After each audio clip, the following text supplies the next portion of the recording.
Welcome back to the Junior Small Feed channel for news, conversation, economics, gold, silver, and always a lively debate and interesting information.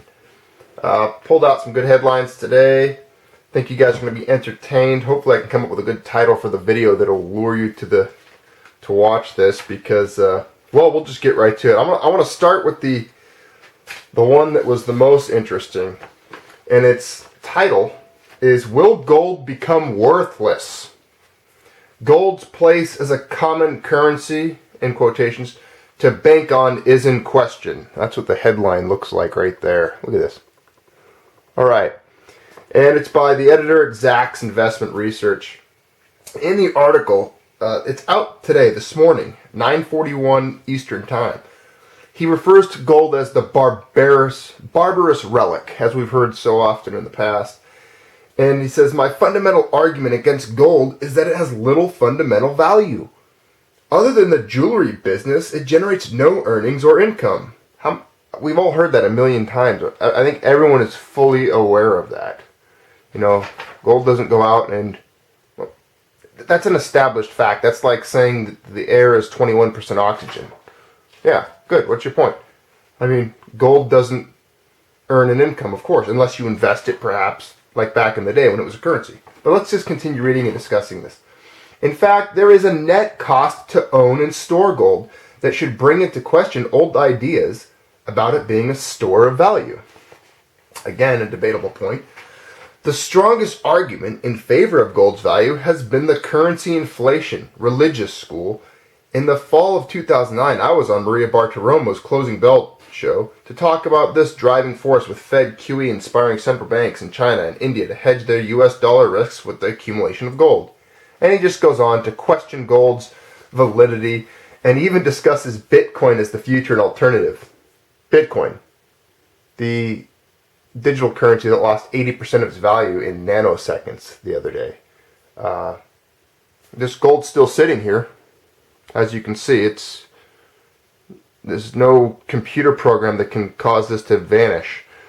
I would like to discuss it. You can't really debate these things. I mean, as with these individuals, as you and I know, there's really two sides to the economic coin. There's the people that understand the value of gold and its history and why it should be money, as Murray Rothbard has said, and many in the Austrian school.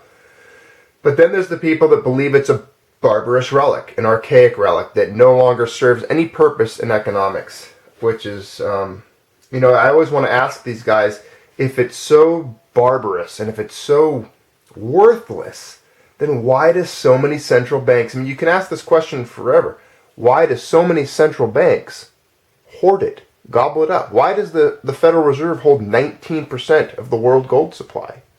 I would ask that question. And I would tell them that, you know what?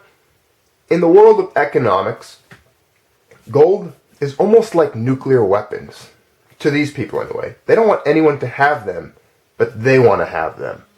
And my question to them, or I guess that my challenge would be, I will get rid of all my gold when all of the central banks get rid of all of their gold. When they load all their gold onto the decks of aircraft carriers and push it into the Marianas Trench of the Atlantic Ocean. That would be stupid, of course. This is just an analogy. My point is, why should nobody own gold and hold it? And why should we all ignore it when the central banks of the world are gobbling and devouring it up and hoarding it, holding it, and so on and so forth? You get my point. We've talked about this many times before. But here you have an example of just another individual who comes out with a vitriolic agenda against gold. He's just zealous about it. And it's almost entertaining because they think we have like an irrational passion for gold. I would say that these people have an irrational phobia and an irrational hatred for gold. It's almost maniacal. It's crazy. I mean, the fact that anytime it makes a move in the markets, they jump on it and just start to... And he basically says in the article that because it hit that bottom recently and now it's going up again, there's passion for it again. And it's almost like anytime gold makes a move, these people have to come out and try to discredit it, attack it, and, you know, if any of you are interested, there's a lively little debate on metals going on one of my videos. The video I did on Gresham's Law of Economics, there's a guy on there, like, he's a stock trader. And he says his name on the video is Make Money Trading Stocks. And he's on there, and you can read our little back and forth exchange, but he's been just attacking copper and silver and gold and calls us hoarders, people who hoard metals. It's an interesting little debate. Back to the news, though. All right, so will gold become worthless? That's the question of that article. Well, let's look at the other headlines, and then we can decide based on current events if gold is becoming worthless. Here's a headline from the Wall Street Journal. China gold ownership surges. Another headline from the Wall Street Journal. China gold ownership outpaces India. Central bank holdings still huge. The World Gold Council released its gold demand and gold holding report for 2013. Demand for gold jewelry surged and purchases by central banks and ETFs, traded funds, exchange traded funds, tapered off. The most notable data from the analysis is that gold demand in China surged to record levels. Much of the demand was based on a drop in gold prices. Of course, when it drops, you go in and you buy more. That's what we all did.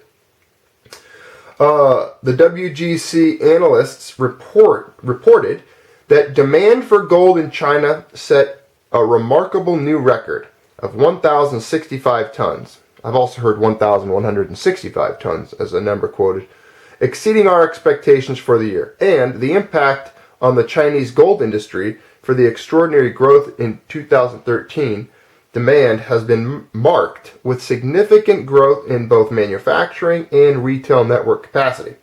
Global demand was driven to a large extent by consumers. Consumers put on an impressive show of strength last year, generating a 21% increase in demand for jewelry, small bars, and coins, collectively referred to as consumer demand, to a historic high of 3,868 tons. That's a lot for global demand. National banks remained among the largest holders of gold worldwide. Central banks made net purchases of 368.6 tons of gold in 2013, adding a further 61 tons in quarter 4, the 12th consecutive quarter of net central bank demand. Remember, this is the 12th consecutive quarter of central banks buying gold, net demand. So, to counter our friend's article earlier, will gold become worthless? I'd say gold will probably become worthless when the central banks all dump their gold into the Marianas Trench. And then at that point, mine will become priceless because I will not have gotten rid of my gold. And I would probably have the only gold left on the planet. So, let's get back to the news. This is too entertaining. The pace of purchases slowed towards the end of the year due to the heightened volatility of gold and a slower rate of foreign reserve accumulation. So the banks got a little cautious. They're like, where's gold going? Maybe we can get a better deal because it's kind of dropping. That's common. I mean, that's cautious. They slowed down because it was dropping. Figured they'd come in when it was a little bit lower. The pace of purchases slowed towards the end of the year due to we talked about that. The annual total is in line with our widely discussed expectations, and although 32% lower than the previous year, is a healthy outcome, particularly in light of 2012 being the highest level of demand for almost 50 years. What? Highest level of demand in 50 years, 2012? Amazing for a useless, barbarous, archaic relic. All right, U.S. central bank holdings, first among all countries, were 8.2 million tons at the end of last year. This was followed by Germany at 3.4 million tons, the International Monetary Fund at 2.8 million, Italy at 2.4 million, France at 2.4 million, China at 1.1 million, Switzerland and Russia at 1 billion each, and the Netherlands at 0.6 million. The last large category of gold use is for technology. The volume of gold used in technology stabilized in 2013 at 404.8 tons and 407.5 tons in 2012, as the indicator benefited from a more buoyant global economic outlook and lower gold prices. Wow. So, the U.S. central bank holdings, first among all countries, were 8.2 million tons. So, but there's a lot of information right there. So, Russia has 1 billion tons of gold? No. That's incredible. He must have put a B in there. It's got to be 1 million. Anyways, maybe he's got that. That's a lot of gold. Okay. Here's another good headline. Gold demand tripled amid Abenomics as prices slumped. There you go. Bloomberg article. Gold demand in Japan jumped threefold in 2013 as prices slumped and investors sought refuge from Prime Minister Shinzo Abe's campaign to stoke inflation. So, again, if a country's going to perpetrate the heinous act of inflation and robbery of people's savings, it makes sense that people would go and buy gold. So, to counter this guy's statement that gold has no use or anything, it is a good place to go when there's inflation, as we just saw with Japan.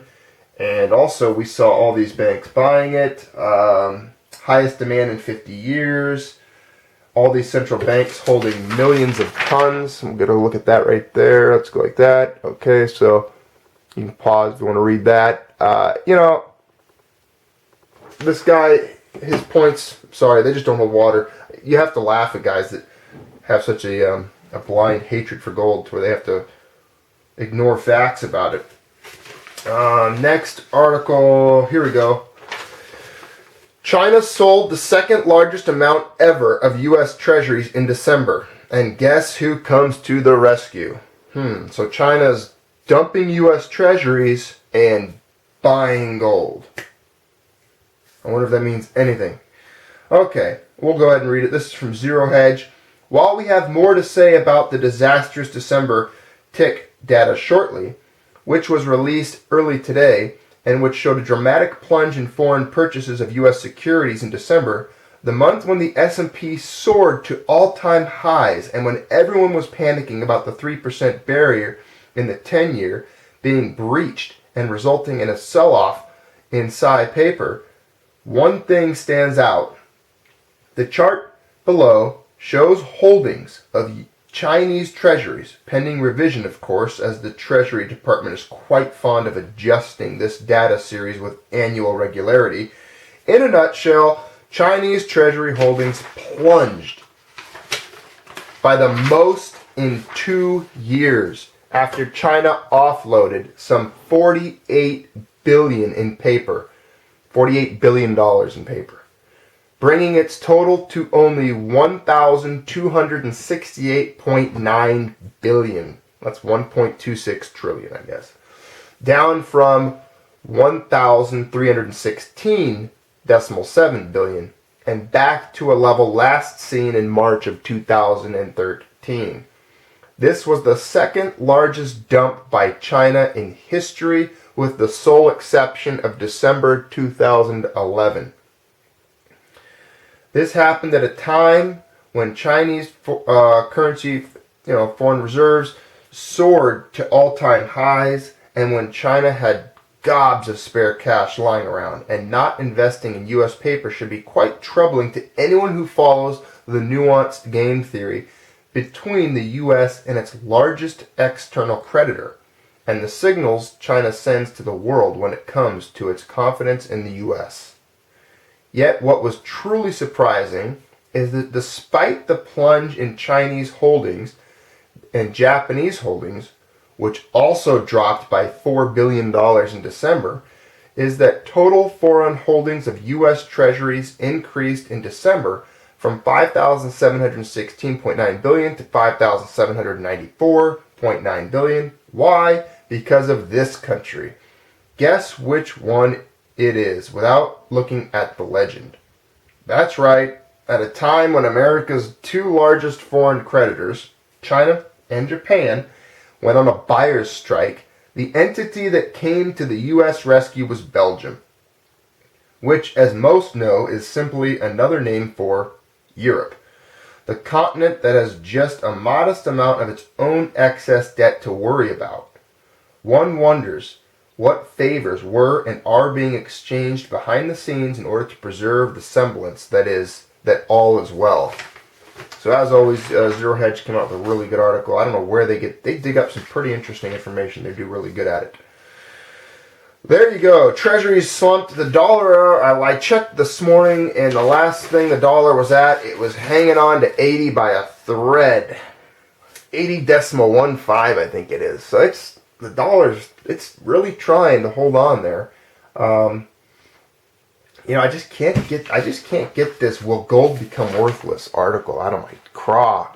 It's so funny that he would write that. The way he writes it, just so slanted. Anyways, yeah, give it a read. Go check it out. It's funny, entertainment. It's almost like The Onion. It gets to the point, these anti-gold people, their articles are like The Onion. Because we just saw here, he says that gold has no use, right? Let's get back to it. Let's just beat his article like a dead horse that it is. So he said in it that gold has no use, right? So basically, it has little fundamental value other than jewelry. It generates blah blah blah. Well, the large category of gold use is for technology down here, and the volume that was used in technology in 2013 was 404.8 tons. 407.5 tons in 2012. So they use over 400 tons a year just in technology applications. And then you've got all these banks here, central banks of nations holding millions of tons, and central banks purchasing it. Global demand in bars and coins and jewelry. You're never going to get rid of that in India and China and Asia, Russia, all these people that consume gold. So, it's been around. I would just say, hey, buddy.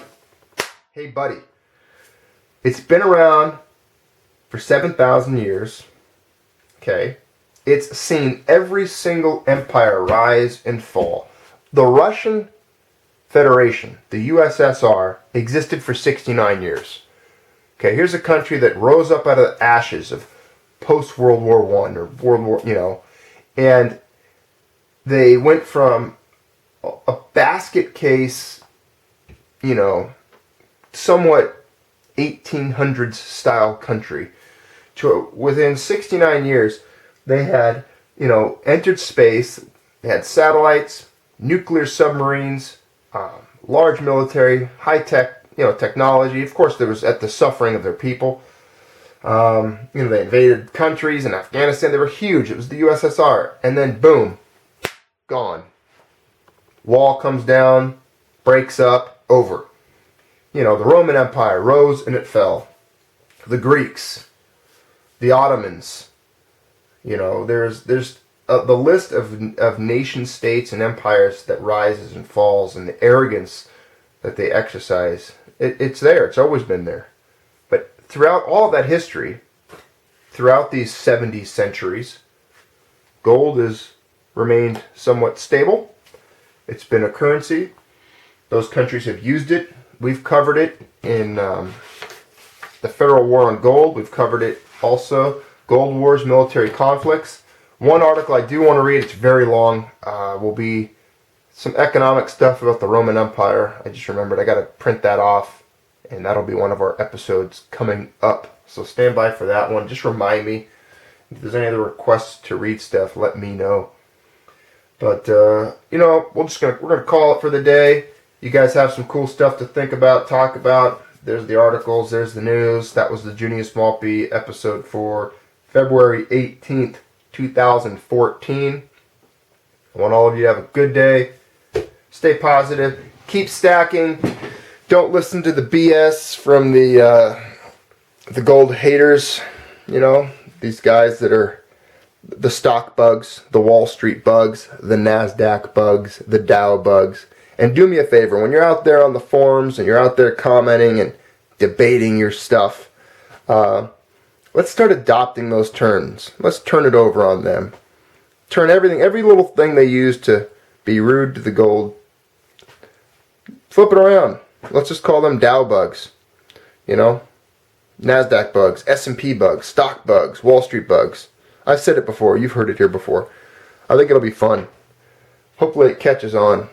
Alright, thanks for being part of the Junius Maltby channel. Have a good one.